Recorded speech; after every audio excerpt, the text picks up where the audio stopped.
వారం అంతటిలో మమ్మల్ని అందరినీ కాచి కాపాడి భద్రపరిచి అందరికీ క్షేమము ఆరోగ్యం ఇచ్చి ప్రత్యేకించి సజీవ లెక్కన వచ్చి ఇదొక మరొక పర్యాంతము నీ సన్నిధానం చేరే కృపను మా అందరికి ఇచ్చినందుకు నాయన నీకు స్తోత్రాలు.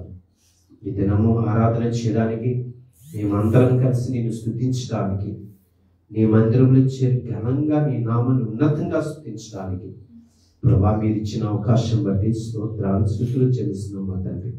ఇదిగోనైనా సమయానికి వచ్చాం ప్రభా మీరు మా అందరితో మాట్లాడండి ప్రభా. మా ప్రాణములను శ్రాద్ధ తీర్చి తండ్రి మాకు కావాల్సినటువంటి దివ్యమైన వర్తమానం మీరు మాత్రమే అందించండి తండ్రి. దేవానికి స్తోత్రాలు నీకు స్తుతులు చెల్లిస్తుంటున్నాం. ఈ సమయాన్నైనా నీకు మహిమకరంగాను చేరువుని బిడ్డలందరికీ దీవెనకరంగా చేయమని క్రీస్తు ప్రభు పేరిట ప్రార్థించి వేడుకుంటున్నాను తండ్రి. ఈ ఆరాధనకి వచ్చి చేరి వచ్చిన ప్రతి ఒక్కరికి ప్రతి కుటుంబానికి నా హృదయపూర్వక వందనాలు తెలియపరుచుకుంటున్నాను. దేవునికి స్తోత్రం చెప్తామా?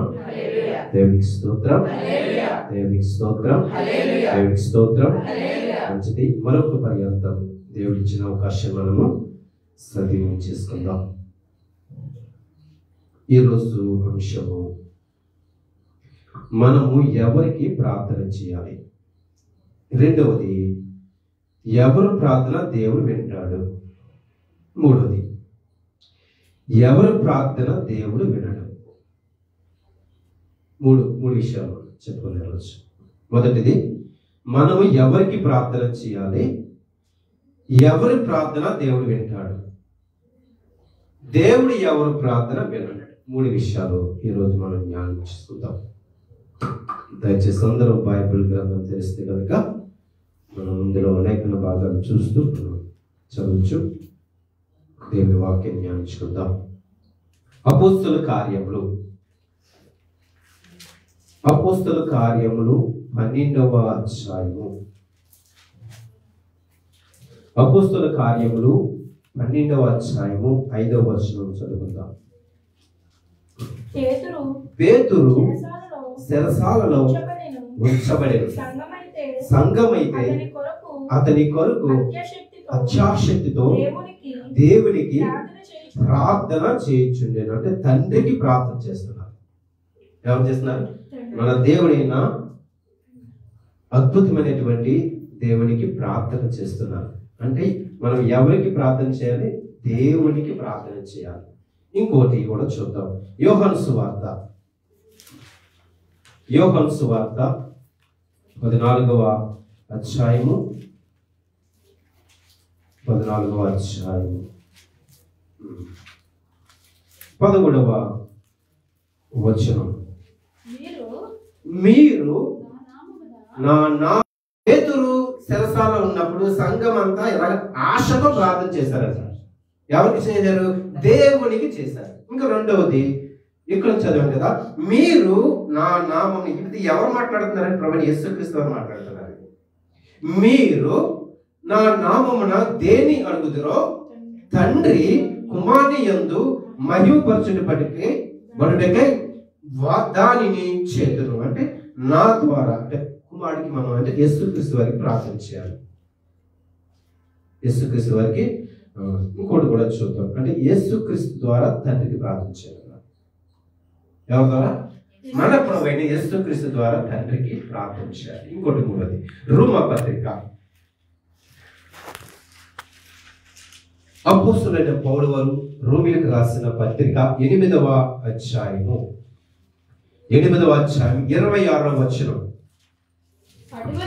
అటువలే ఆత్మయు మన బలహీనతను చూసి సహాయం చేయుచున్నాడు.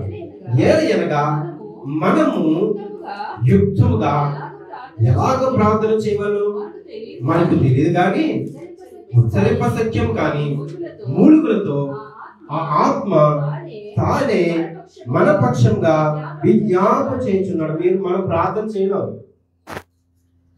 నేను రోజంతా ప్రార్థన చేస్తున్నాను అంటే చాలా మంది నాకు ప్రార్థనా శక్తి ఉంది, నేను పొందుకున్నాను.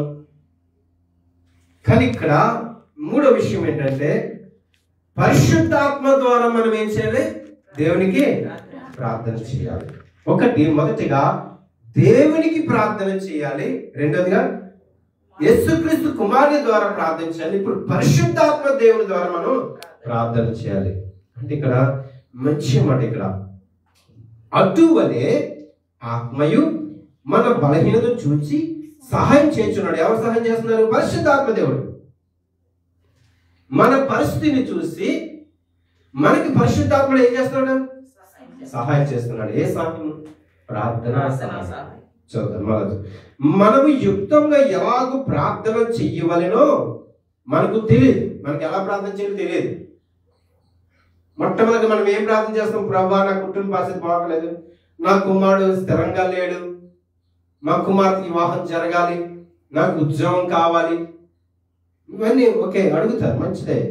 కానీ ఇక్కడ పరిశుద్ధాత్మ దేవుడు ఏమంటున్నాడు? మీకు తెలియదు ఎలాగ ప్రార్థన చేయాలో, మీకు రాదు, మీకు ప్రార్థన చేయడం రాదు. అందుకే ఇక్కడ యుక్తముగా ఎలాగో ప్రార్థన చేయవలనో మనకు తెలియదు, కానీ ఉచ్చరింప సత్యం కానీ మూలుగులతో ఆ ఆత్మ తానే మన పక్షంగా విజ్ఞాపన చేయించున్నాడు. మన పక్షాన విజ్ఞాపన చేస్తున్నాడు. విజ్ఞాపన అంటే ఇతరుల కొరకు ప్రార్థన చేయడమే విజ్ఞాపన. అంటే మన దేశం కొరకు ప్రార్థన చేస్తాము, మన నాయకుల కొరకు ప్రార్థన చేస్తాము, అధికారుల కొరకు మనం ప్రార్థన చేస్తాము, ఇతరుల కొరకు ప్రార్థన చేస్తాం, కష్టాలు ఉన్న వారి కొరకు ప్రార్థన చేస్తాము, మన దేశం శ్రేయస్కరంగా ఉండాలని, క్షేమంగా ఉండాలని మనం ప్రార్థన చేస్తాము. ఇది విజ్ఞాపన. ఈ విజ్ఞాపన నీ కొరకు తండ్రికి ప్రార్థన చేస్తానని పరిశుద్ధాత్మ దేవుడు. మనకు రాదు. యుక్తంగా అంటే ఎలా ప్రార్థన చేయాలో నీకు తెలియదు, ఎవరికి తెలియదు, ఎవరికి రాదు. అందుచేత ఇక్కడ పరిశుద్ధాత్ముడు మనకు సహాయం చేస్తున్నాడు ఎలా ప్రార్థన చేయాలి. ఒకటి, తండ్రికి మనం ప్రార్థన చేయాలి దేవునికి. రెండు, కుమారుని ద్వారా తండ్రికి ప్రార్థన చేయాలి. ఇప్పుడైతే పరిశుద్ధాత్మ దేవుని ద్వారా ఎవరు ప్రార్థన చేయాలి? తండ్రికి ప్రార్థన చేయాలి. అంటే ఇక్కడ చూసారా, ఎవరు ప్రార్థన చేయాలి? ఇప్పుడు తండ్రి కుమారుని ద్వారా, పరిశుద్ధాత్మ ద్వారా. మొదటి. ఇంకా రెండోది, ఎవరు ప్రార్థన దేవుడు వింటాడు. చూద్దాం కూడా. కీర్తనల గ్రంథం వెళ్దాం. కీర్తనల గ్రంథము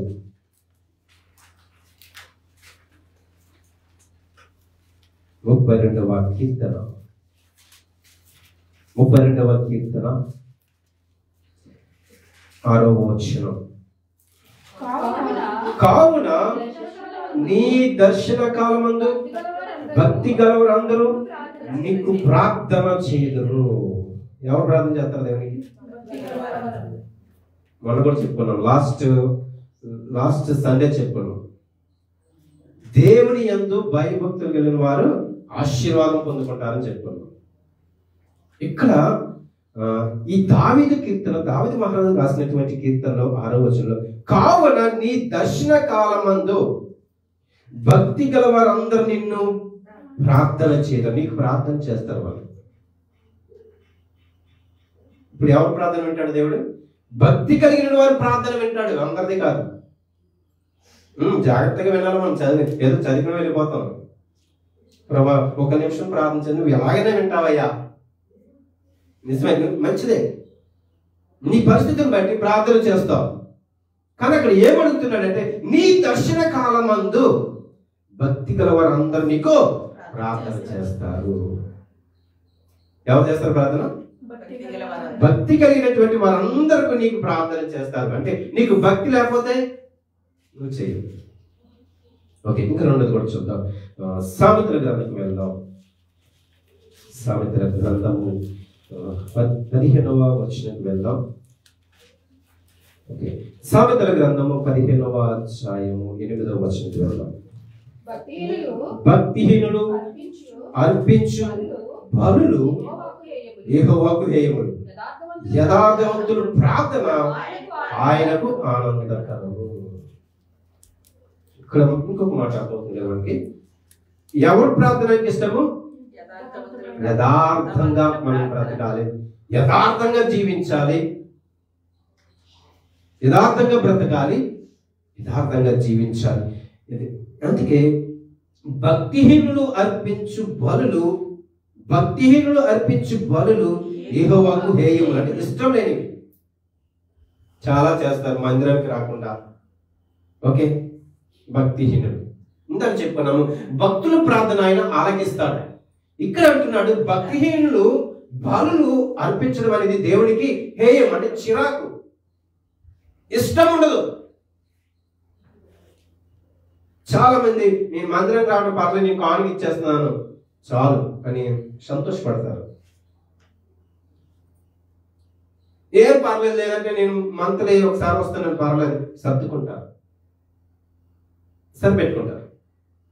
ఇక్కడ ఏమంటున్నాడంటే భక్తిహీనుడు అర్పించు బలులు యెహోవాకు హేయములు, యథార్థవంతుల ప్రార్థన ఆయనకు ఆనందకరం అంట. యథార్థంగా నువ్వు ప్రార్థన చేస్తానికి సంతోషం ఉంటుందంట, ఆయనకి లెక్కలేనంట, అంటే ఎంతో సంతోషం, ఆనందకరం. ఎవరి ప్రార్థన? యథార్థవంతుల ప్రార్థన. ఇందులోనే చూద్దాం 15వ అధ్యాయంలోనే, ఇందులోనే చూద్దాం 29వ వచనంకి వెళ్దాం. భక్తిహీనులకు యెహోవా దూరస్తుడు, నీతిమంతుల ప్రార్థన ఆయన అంగీకరించును. అక్కడేమో యథార్థవంతుల ప్రార్థన ఆయనకంట ఆనందకరం, యథార్థవంతుల ప్రార్థన ఆయనకి సంతోషకరం. ఇక్కడైతే నీతిమంతుల ప్రార్థన ఆయన అంగీకరించును. మనం చాలా నా ప్రార్థన అంగీకరించు ప్రభా, నేను చేసిన ప్రార్థన అంగీకరించు తండ్రి, పరిశుద్ధాత్మ దేవుడా నేను చేసిన ప్రార్థన ఆలకించవా, అంగీకరించవా, ఎన్నో ప్రార్థన చేస్తాం. కానీ ఇక్కడ మొదటి మాట ఏంటంటే ఇంతకు చెప్పుకున్నాము యథార్థం. ఇప్పుడైతే నీతిమంతులు, నీతిమంతులు అంటే మనం చేసే దాంట్లో నీతి ఉండాలి, మనం చేసేది కూడా యథార్థంగా ఉండాలి. నువ్వు యథార్థంగా ఉన్నప్పుడు, యథార్థంగా నువ్వు ప్రార్థన చేసినప్పుడు దేవునికి అంట ఆనందకరము, సంతోషకరము. ఇంకోటి నీతిమంతుల ప్రార్థన ఆయన అంగీకరించును, అప్పుడు ఒప్పుకుంటాడు ఆయన. అంటే ఒకటి యథార్థంగా, రెండు నీతి, అంటే మనం నీతిమంతులుగా నీతిని జరిగించు నీతిగా బ్రతుకుతూ మనం దేవుని యొక్క పాదాల మీద పట్టి ప్రార్థించినప్పుడు ఆయన అంగీకరిస్తాడు. ఇక్కడ ఇప్పుడు మనకు అర్థమైంది 3 విషయాలు. ఎవరు దేవుని ప్రార్థన వింటాడంటే 3 విషయాలు చెప్పుకున్నాం. ఒకటి, భక్తి కలిగిన వారందరూ ప్రార్థన ఆయన అంగీకరిస్తాడు. 2, యథార్థవంతుల యొక్క ప్రార్థనకు ఆయనకి ఆనందకరం ఉంది, అంటే అంగీకరిస్తాడు. 3, నీతిమంతుల ప్రార్థన అంగీకరిస్తాడు. అంటే ఇక్కడ 3 విషయాలు మనం చెప్పుకుంటాం. ఇంకోటి కూడా చెప్పుకుందాం, అపోస్తల కార్యములు. ఇంకోటి కూడా చూద్దాం, అపోస్తల కార్యములు 10వ వచనంకు వెళ్దాం. 10వ అధ్యాయము 2వ వచనంకు వెళ్దాం. అతడు తన ఇంటి వారందరితో కూడా దేవుని యందు భయభక్తులు గలవాడేవి ప్రజలకు బహుధర్మం చేయించు ఎల్లప్పుడూ దేవునికి ప్రార్థన చేయువాడు. అంటే ఇక్కడ ఏం అర్థమవుతుంది మనకి? దేవుణ్ణి నమ్మాలని ఆశ కలిగిన వారు ఏంటండి? దేవుని నమ్మాలని ఆశ అయితే ఎప్పుడు ఉంటుందో వారి ప్రార్థన ఏం చేస్తాడు? దేవుడు వింటాడు. అటువంటి ప్రార్థన ఎవరు చేశారంటే కొర్నేలి తన కుటుంబం ప్రార్థన చేశారు. నేను దేవుని నమ్మాలి, ఆశగా ఉంది, నాకు ఎంతో సంతోషంగా ఉంది, నేను నమ్మాలి. ఇప్పుడు కొర్నేలి చేసిన ప్రార్థన దేవుడు ఆలకించడం లేదా? ఆలకించాడే లేదా? ఆలకించడమే కాదు, వారి కుటుంబానికి ఏమి ఇచ్చాడంటే రక్షణ ఇచ్చాడు. అంటే ప్రార్థన విన్నాడనుకో దేవుడు, నువ్వు ఏ స్థితిలో ఉన్నా, ఏ పరిస్థితిలో ఉన్నా దేవుడు నీకు తోడుగా ఉంటాడు. నీ కుటుంబానికి నీకు ఏం వేస్తాడంటే కంచి వేస్తాడు. కానీ నమ్మాలని నీలో ఆశ ఉండాలి. అదే ఉంది కొర్నేలికి. మరలా చూద్దాం. అతడు తన ఇంటి వారందరితో కూడా దేవుని యందు భయభక్తులు గలవాడేవి ప్రజలకు బహుధర్మము చేయుచు ఎల్లప్పుడూ దేవునికి ప్రార్థన చేయవాడు. 4వ కూడా చదువుతాడు. 4వ వచనం. అతడు దూత వైపు తేరి చూచి భయపడి ప్రభువా ఏమని అడిగాడు. అందుకు దూత నీ ప్రార్థనలను నీ ధర్మ కార్యములను దేవుని సన్నిధికి జ్ఞాపకార్థన చేయండి. అబ్బా, ఇంకా రక్షణ పొందుకోలేదు, అందుకే నమ్మకుండా బాప్తిసం తీసుకోకూడదు. మొదట ఏం చేయాలి? దేవుడు అంటే నీకు నమ్మకం ఉండాలి, దేవుడు అంటే విశ్వాసం ఉండాలి, అది బాప్తిసానికి బాగుంటుంది. అయితే ఇక్కడ మొదటిగా కొర్నేలికి కుటుంబానికి ఏం ఆశ అంటే దేవుని నమ్మారు. ఏం చేశారు? దేవుని నమ్మారు, ఆశ కలిగి ప్రార్థించారు, ఆసక్తితో ప్రార్థించారు. అందుకే దూత కొర్నేలితో మాట్లాడదు, భయపడకు కొర్నేలి, నీ ప్రార్థన దేవుని సన్నిధి జ్ఞాపకార్థంగా నీ ధర్మ కార్యాలన్నీ కూడా వెళ్ళిపోయింది. అంటే ఇక్కడ దేవుడు ప్రార్థన విన్నాడా లేదా? ప్రార్థన విన్నాడా లేదా?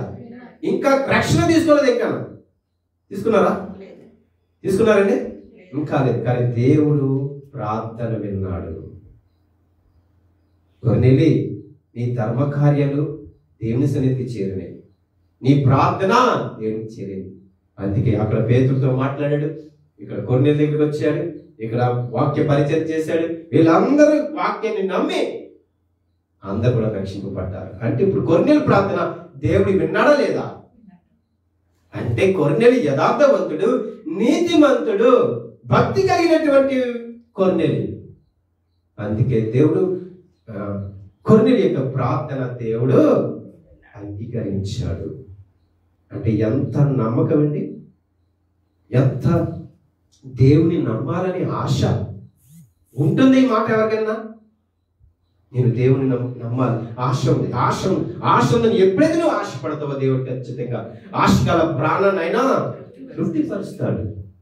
అంటే నీ ప్రార్థన అంగీకరిస్తాడు. ఇక్కడ చూద్దాం ఎవరి ప్రార్థన దేవుడు వినడం. మూడోది చూద్దాం, సామెతల గ్రంథము పాత నిబంధన గ్రంథం, సామెతల గ్రంథము చివరి 28వ అధ్యాయం, 28వ అధ్యాయము 9వ వచనం చూద్దాం. ధర్మశాస్త్రము వినబడకుండా చెవిని తొలగించుకొని వాడిని ప్రార్థన హేయము. అంటే ఇక్కడ మనం చాలా చాలా జాగ్రత్తగా అర్థం చేసుకోవాలి. మళ్ళా చదువుతున్నాను చూడండి. ధర్మశాస్త్రము వినబడకుండా చెవిని తొలగించుకుని వాడిని ప్రార్థన హేయము. అంటే ఇక్కడ అర్థం ఏంటంటే నువ్వు వాక్యం వినకుండా నువ్వు మందిరానికి వస్తావు, వాక్యం వినవు, ఏం చేయవు, వాక్యం అస్సలు వినవు, చివరి ప్రార్థన చేస్తావు. ఇది దేవునికి ఇష్టం లేనిది, హేయము అంటే చిరాకు పడుతున్నాడు దేవుడు. ముందు నువ్వు వాక్యం వినాలి బాగా, అప్పుడు ప్రార్థన చేయి. వాక్యం అంటే ధర్మశాస్త్రం అంటే వాక్యం. మళ్ళా చూడు, జాగ్రత్తగా చూడు. ధర్మశాస్త్రం వినబడకుండా చెవిని, అంటే చాలా మంది వింటారు కానీ ఇక్కడే ఉంటారు కానీ వాక్యము వినరు. ఇక్కడే ఉంటారు కానీ హృదయము వేరే దాని గురించి ఆలోచన కలిగి ఉంటావు. అంటే వాక్యం నువ్వు వినవు,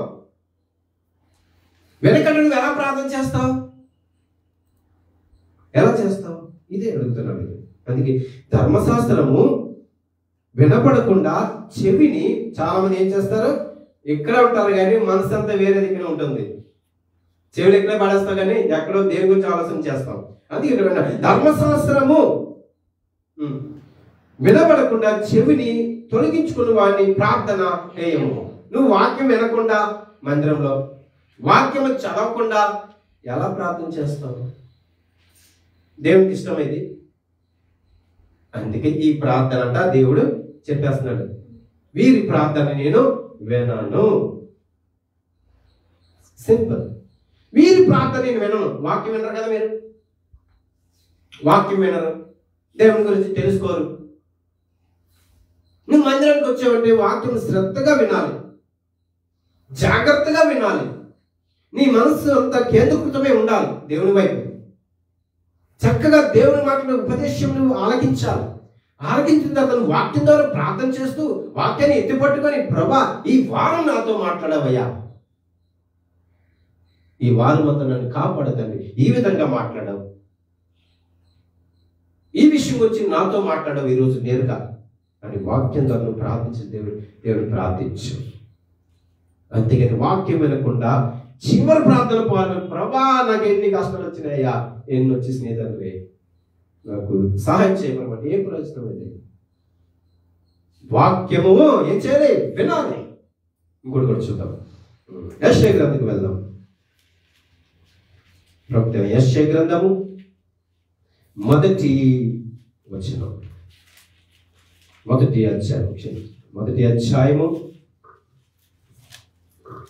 అధ్యాయము 15-16 వచనాలు చదువుకుందాం. మీరు మీ చేతులు చాపినప్పుడు మిమ్మల్ని చూడగా నా కన్నులు కప్పుకుందును. మీరు బహుగా ప్రార్థన చేసినను నేను వినను. మీ చేతులు రక్తంతో నిండి ఉన్నవి. మిమ్మల్ని కడుగుకొనుడి, శుద్ధి చేసుకొనుడి. మీ దుష్క్రియలు నాకు కనబడకుండా వాటిని తొలగింపుడి. కీడు చేయడం మానుడి, మేలు చేయడం నేర్చుకున్నది. అంటే ఇక్కడ మీ దుష్క్రియలు అంటే మీరు చేసే తప్పుడు పనులు నాకు కనిపిస్తున్నాయి. అందుకే మొదటి మాటలో అంటున్నాడు, మీరు మీ చేతులు చాపునప్పుడు మిమ్మల్ని చూడక నా కన్నులు కప్పుకున్నాడు తప్ప. ఇంకేమంటాడు మన ప్రార్థన? ఎలా కనబడుతున్నా? మన చేతులు చూసేటప్పటికి ఆయనకి ఏంటి కప్పు కనిపించదు, వద్దంటున్నాడు. మన చదువుతున్న చూడ జాగ్రత్తగా. మీరు మీ చేతులు చాపునప్పుడు మిమ్మల్ని చూడక నా కన్నులు కప్పుకుందును. మీరు బహుగా ప్రార్థన చేసిన నేను వినాను. ఏమున్నాయి మా చేతులు? ఎలా ఉన్నాయి? పాపంతో నిండిపోయిన, రక్తంతో నిండిపోయి ఉన్నాయంట. మీ దుష్క్రియలా కనిపిస్తున్నాయి. మీ ప్రార్థన నేను ఎందుకు వింటాను?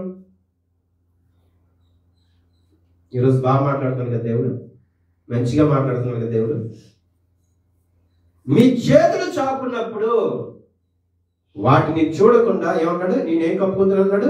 నా కన్నులు కప్పుకుంటున్నాను. చూడండి, నేను మీరు ఎంత ఏడ్చి ప్రలాపించి బహుగా ఏడుస్తూ ప్రార్థించినా సరే నేను వినను.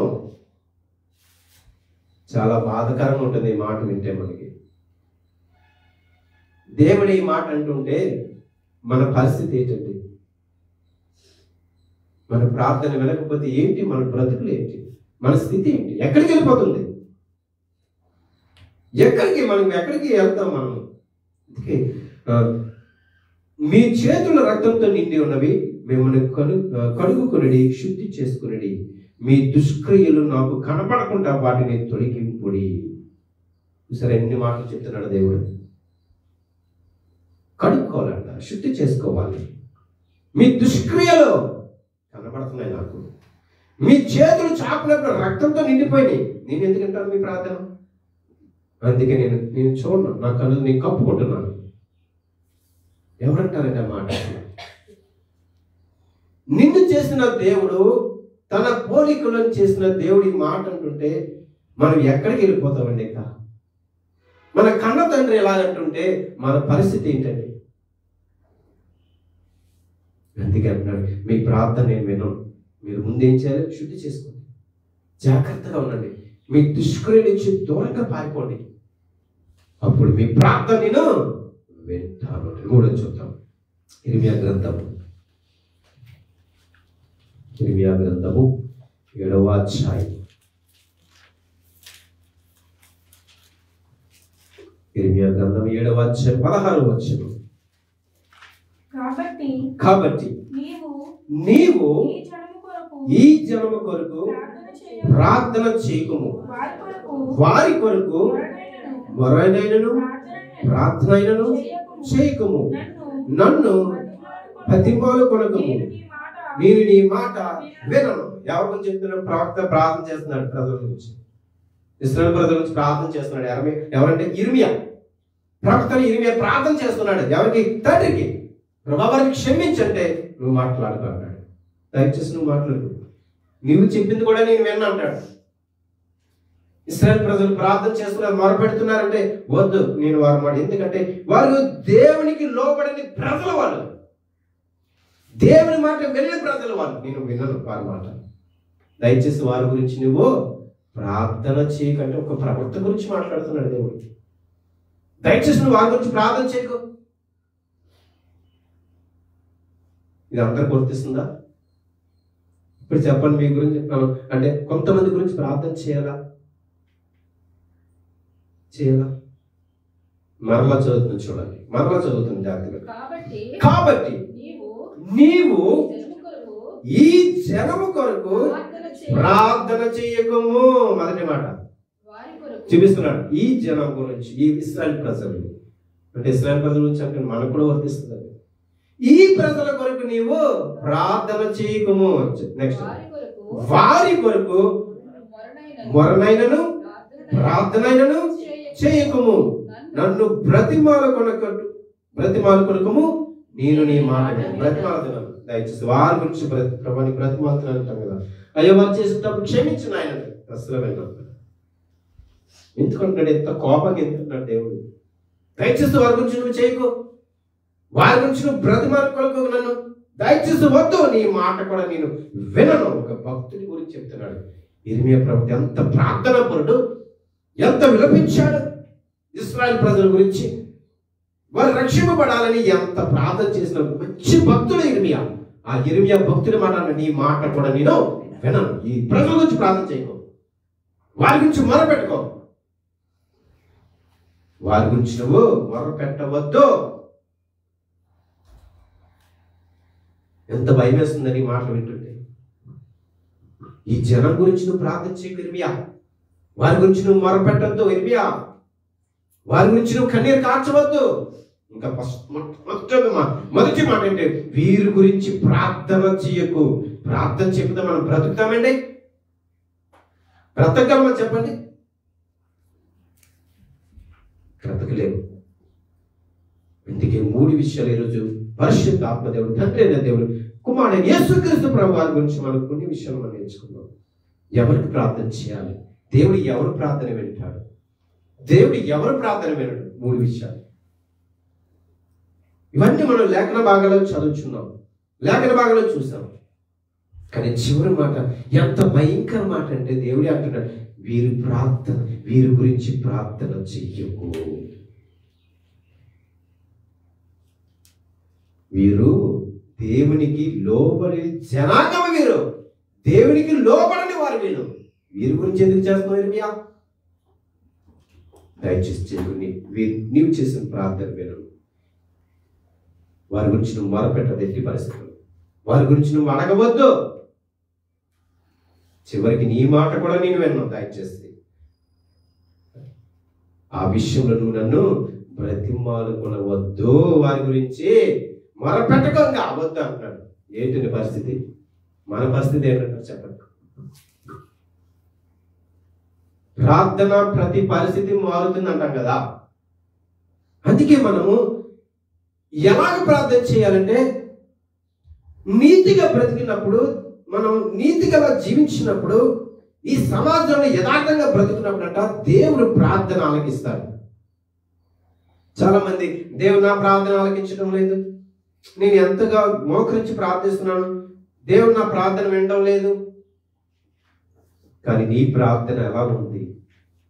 మన ప్రార్థన ఎలా ఉందండి? నీ ప్రార్థన యథార్థంగా ఉందా? నమ్మకంగా ఉందా? నీతిగా ఉందా? భక్తి కలిగిన ప్రార్థన నీకుందా? ఇవన్నీ వింటని దేవుడు వింటాడు ప్రార్థన. అందుకే నీతిగా బ్రతికాడు కొర్నేలి, యథార్థంగా బ్రతికాడు కొర్నేలి. కుటుంబము భయభక్తులు కలిగి భయం ఏంటో నేర్పించాడు, భక్తి ఏంటో కుటుంబానికి నేర్పించాడు. యజమాని ఉండి ఎంత మంచివాడండి కొర్నేలి, ఎంత భక్తిపరుడండి. ఈ ప్రార్థన ఇక్కడ ఆలోచన చేద్దాం. మనం క్రైస్తవులుగా దేవుని బిడ్డలకు ఒకసారి ఆలోచన చేద్దాం. ఇంకా రక్షణ లేదు కొర్నేలికి, రాలే. కానీ దేవునికి ప్రార్థన చేశాడు. దేవుడు విన్నాడా లేదా? దేవుడి సన్నిధికి వెళ్ళిపోయింది నేరుగా. ఆయన చేసిన ధర్మకార్యాలు, ఆయన చేసిన భయభక్తులు, ఆయన చేసిన ప్రార్థన నేరుగా దేవుని దగ్గరికి వెళ్ళిపోయింది. దేవుడు ప్రార్థన విన్నాడా? వింటున్నాడా? విన్నాడు. వినడకమే జవాబు వచ్చింది. ఒక భక్తుని పంపించాడు. ఇలాగ మనం ఎన్నో చూస్తాం. కానీ మనం ఒకసారి బైబిల్ గ్రంథంని ఒకసారి మనం ఆలోచన చేస్తే, నువ్వు ప్రతిరోజు బైబిల్ చదవకుండా ఉన్నావనుకో, నువ్వు ఉదయకాల సమయం లేచిన తర్వాత నువ్వు బైబిల్ చదవకపోతే అపవాది నిన్ను నడిపిస్తాడు. బైబిల్ గ్రంథం చదివితే దేవుడు నిన్ను నడిపిస్తాడు. ఎక్కడికి వెళ్ళాలి? ఇదే అర్థం, మనం అర్థం చేసుకోవాలి. నువ్వు చదవకుండా నీ రోజు ఆ దినం నువ్వు గడిపేవనుకో, అపవాది నిన్ను పట్టుకుంటాడు, వాడి ఆదిలో నిన్ను తీసుకుంటాడు, వాడి నడిపిస్తాడు నిన్ను.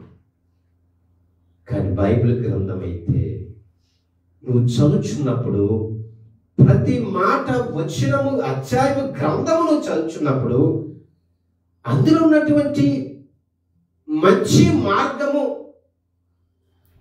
మంచి స్థితి, మంచి ఆశీర్వాదము, దీవెన అన్ని కూడా నువ్వు పొందుకుంటావు. అంటే పరిశుద్ధ బైబిల్ గ్రంథం నేను నడిపిస్తుంది నిన్ను నడిపిస్తుంది. ఎక్కడ తెలుసా? మంచి మార్గంలోకి నడిపిస్తుంది. అందుకే బైబిల్ గ్రంథం చదవాలి. అందుకే ఒక భక్తుడిని మీ ముందు తీసుకొస్తాను. అపోస్తల కార్యాలు మనకు తెలుసు. ఒక నపుంసకుడు, తెలుసు కదా, యెరూషలేము మందిరానికి వెళ్ళాడు, దర్శించుకొని వస్తున్నాడు.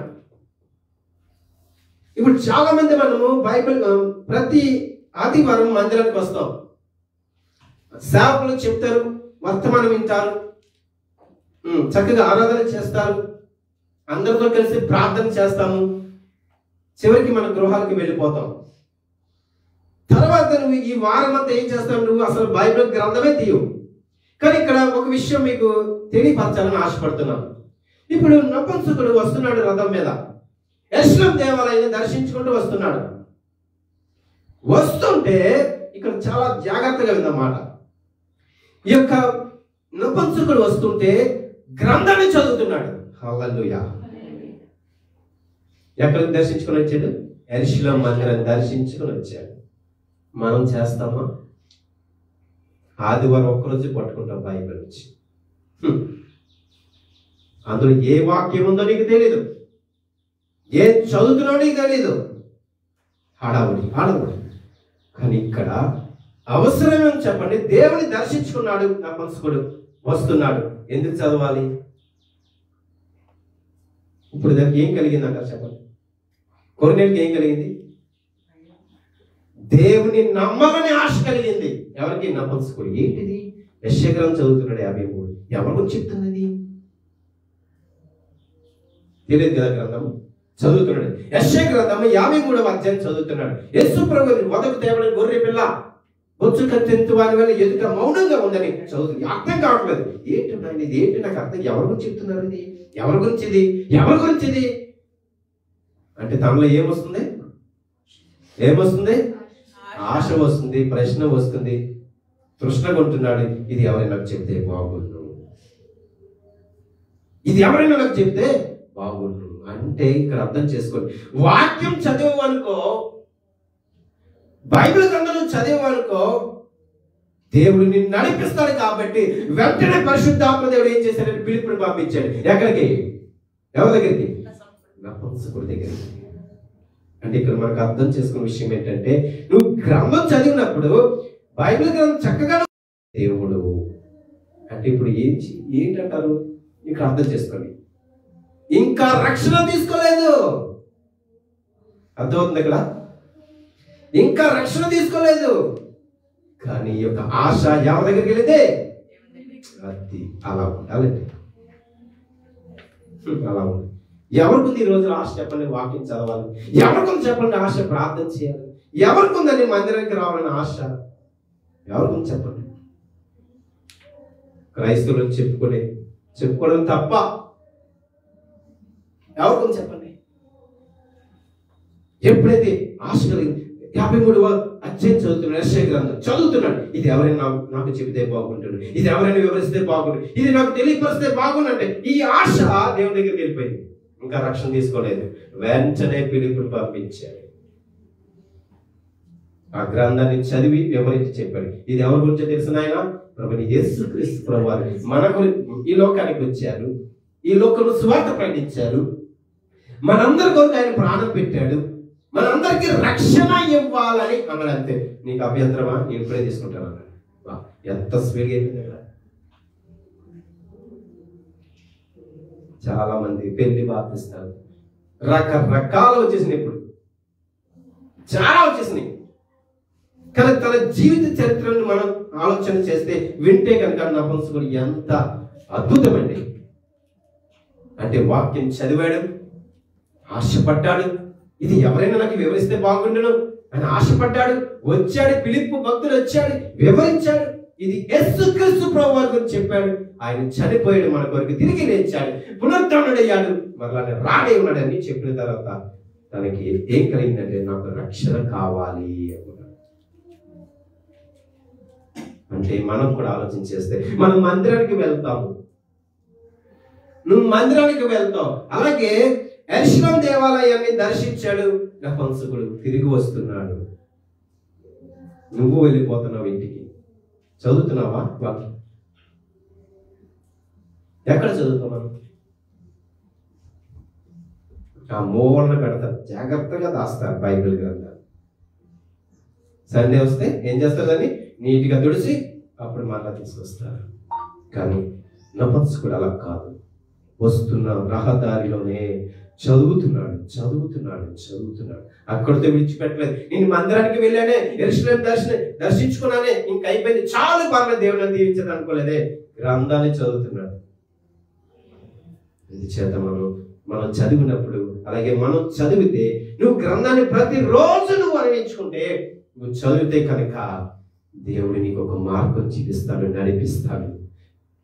ఒక సన్మార్గంలో నిన్ను నడిపిస్తాడు, ఒక మంచి మార్గంలో నిన్ను నడిపిస్తాడు, నీకు ఒక మంచి స్థితిని ఇస్తాడు. నువ్వు బైబిల్ గ్రంథం చదవాలి, చదువు, నీకు అర్థమవుతుంది. దేవుడే నిన్ను చూసుకుంటాడు, దేవుడే నిన్ను నడిపిస్తాడు. ఇవన్నీ కాదని నువ్వు ఎలా చేస్తావు ప్రార్థన? భక్తి లేనప్పుడు నువ్వు ఎలా, భక్తి మనలో లేనప్పుడు నువ్వు ప్రార్థన ఎలా చేయాలి? ఎలా వింటాడు దేవుడు? ఎలా వింటాడు? మనం యథార్థంగా నీతిగా లేకుంటే దేవుడు మన ప్రార్థన ఎలా వింటాడండి? ఎంత దారుణమైన మాట అండి. వారి గురించి ప్రార్థన చేయకు ఇర్మియా అంటే ఎంత బాధ అండి ప్రజలకి. ఇర్మియా దయచేసి వారి గురించి నువ్వు నాకు ప్రార్థన చేయకు, నేను వినను అంటున్నాడు. డిక్లేర్ చేస్తున్నాడు దేవుడు. ఒకవేళ మన పరిస్థితి అయితే, మీ ప్రార్థన నేను విననంటే, మీరు పెడుతున్న మొర నేను విననంటే మన పరిస్థితి ఏంటంటే, మనం బ్రతకగలమా, జీవించగలమా ఈ లోకంలో? ఎవరి ఆధీనంలోకి వెళ్ళిపోతాం తెలుసా? అపవాది ఆధీనంలోకి వెళ్ళిపోతాం. అందుచేత మనం ఆలోచన చేస్తే మనకి ఆశ ఉండాలి, నమ్ముతున్నానని ఆశ ఉండాలి, నేను నమ్మాలని ఆశ ఉండాలి. అదే కలిగింది కొర్నేలి. ఎంత రక్షణ భాగ్యం వచ్చిందండి, ఎంత అద్భుతమండి. ఏదో మనం చెప్పుకుంటూ వెళ్ళిపోతాం కానీ ఇక్కడ ఏం కనిపిస్తుందంటే, కొర్నేలి భక్తి చూపిస్తున్నాడు, కొర్నేలి ధర్మకార్యాలు చేస్తున్నాడు. ఇవన్నీ అంట దేవుని సన్నిధికి వెళ్ళిపోయినాయి అంట. నీది ఎప్పుడు వెళ్తుంది? నీ ప్రార్థన ఎప్పుడు వెళ్తుంది? మన ప్రార్థన ఎప్పుడు వెళ్తుంది దేవుని సన్నిధికి? నపుంసకుడు ఆశ కలిగాడు. ఈ గ్రంథం చదువుతున్నాడు, యెషయా గ్రంథం చదువుతున్నాడు. అయ్యో, నాకు ఎవరైనా చెబితే బాగుండు, నాకు అర్థం కావట్లేదే, నాకు అస్సలు అర్థం కావట్లేదు, ఎవరైనా వస్తే బాగుండేనే ఆశపడ్డాడు. వెంటనే పంపించాడు దేవుడు. అంటే ఎంత క్షణపాటులో, ఈ యొక్క క్షణకాలంలోనే ఈ యొక్క ప్రార్థన అంటే ఆశ దేవుడి దగ్గరికి వెళ్ళిపోయింది. మరి నువ్వెప్పుడు పడతావు? మనం ఎప్పుడు పడతాం? ఆశ గల ప్రాణం ఆయన తృప్తిపరుస్తాడు. నిజమే. ఎలా ఉంది నీ ఆశ? దేవునికి హేయంగా ఉందా? దేవునికి ఇష్టంగా ఉందా నీ ప్రార్థన? మనం ఎక్కువ చెప్పుకుంటాం కదా, ఆశ గల ప్రాణం ఆయన తృప్తిపరుచున్నాడు, తృష్ణ గురించున్నాడు. మీరు మాకు మొర పెట్టండి, నీకు ఉత్తరం ఇస్తాను. నిజమే, అన్ని మాటలు చదువుతాం.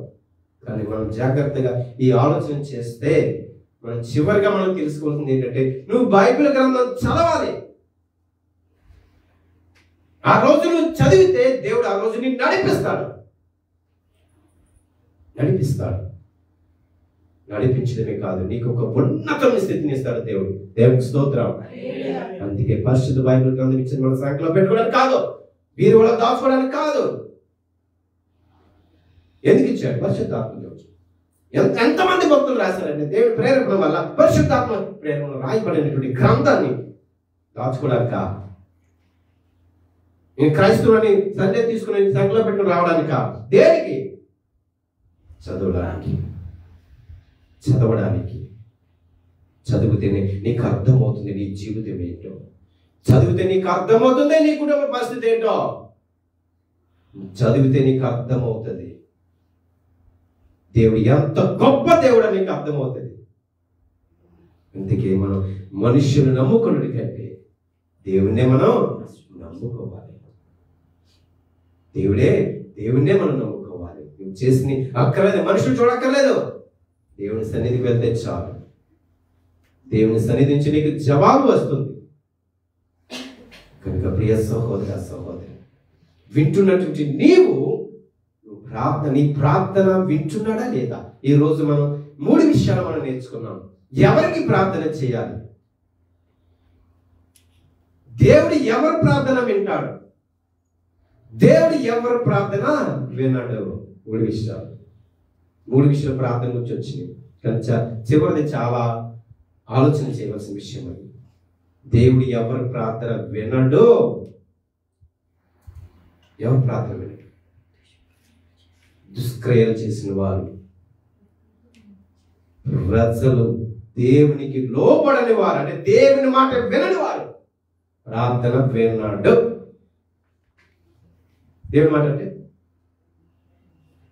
దేవుడు ఏమి చెబుతున్నాడో అది నువ్వు వినకపోతే, ఈరోజు నువ్వు గ్రంథం చదువుతున్నావు, ఒక మాట అంటే దేవుడు నీ హృదయంతో మాట్లాడుతున్నాడు, ఆ మాట ప్రకారం వెళ్తే దేవుని మాట విన్నట్టే.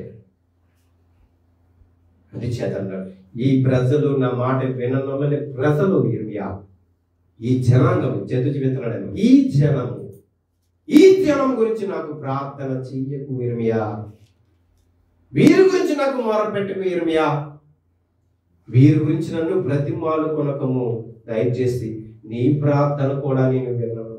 అబ్బా, ఎంత పాపం చేశారని ప్రజలు, ఎంత వ్యతిరేకంగా ఉన్నారని ప్రజలు, ఎంత దేవునికి లోబడకుండా జీవిస్తున్నారని. ఎక్కడ వింటాం మన ప్రార్థన?